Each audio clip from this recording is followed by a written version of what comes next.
Starting here at receiver, this one's fun for me being a former receiver. I love talking about the wideouts. But again, I'm not really sure how much they're willing to throw at this position here in free agency. So do keep that in mind. They may not be like throwing bags around. And obviously the first guy in here is Alec Pierce. He's 25 years old, so like you're getting him at a good time.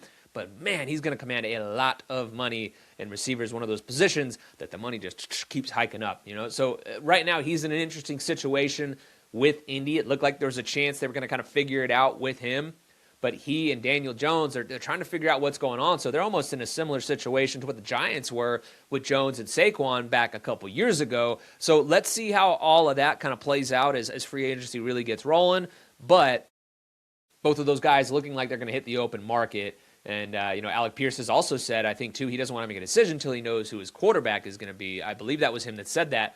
If that's the case, that could slow down and bog some things up with him. So we'll see how it goes. But overall, just the case for Alec Pierce, this dude is an awesome deep threat. Okay, he's tied for the third most deep catches over the past 2 seasons. He have 24 deep catches. Like, the guy has been an unreal deep target weapon. And so, like, that's one of those guys that could come in and kind of help you take the lid off.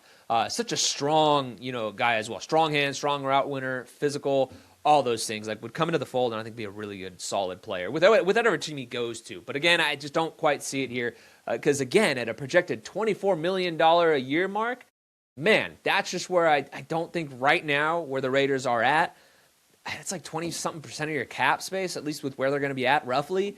I just don't see it, and neither does Vinny Bonsignore. Like, we'll dive into the receiver position as well later on in the show here. The next guy is where I think is an interesting one, okay? It's Romeo Doubs, another 25-year-old. This is kind of where I think maybe they go bargain hunting, and it may not be Doubs. Maybe they find another place to go, another guy to bring in that's kind of a quote-unquote bargain. But I like the fit with him, okay? He has flown under the radar given the depth that the Packers have at receiver, and this kid just always seems to find a way to produce, okay? Year in and year out. He has got a 70-plus PFF receiving grade in each of his past 3 seasons. Now, I'm not saying that he's going to come in and be the top dog, Devontae Adams type difference maker, but I do think he can handle a much bigger role, and I'd be curious to see what he does in a larger role, just given what his metrics kind of show there. And he's also been really good at hauling in contested catches as well. He has 45 catches on 91 contested targets since entering the league.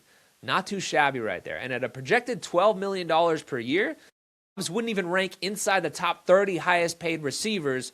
And obviously, like I noted, receiver wild is getting kind of wild. Receiver money, that is getting kind of wild, and it just keeps going up. So getting a producer like him who has just been very consistent screams intelligently aggressive to me. So I think he's a guy to keep an eye on. Now, this is another one that would be very interesting, would command a bit more money, but it's Jauan Jennings. I'm throwing him in there because, look, he is obviously an easy fit for the scheme coming from San Francisco. And to be honest, like, they have the cap space, I think, to sign him. I think John Lynch has said that he wants to figure out a way to bring him back. So I'd imagine they probably do. But if he does make it to market to the point where, like, teams are actually bidding on his services, I just think all around, like, he would be a solid player for the Raiders. Like, the stats obviously won't jump off the page and wow you, almost like a Jacoby Myers. It's not going to be anything where you're like, oh my God. But he is graded out really well as a receiver, and his 39 contested catches since the start of 2024, which is including the postseason, are the most of any receiver in the league. The guy can go and get it, and he's also been really reliable, particularly too on third down. Like, this is one of those guys like third and Jauan. We all know third and Renfro from back in the day.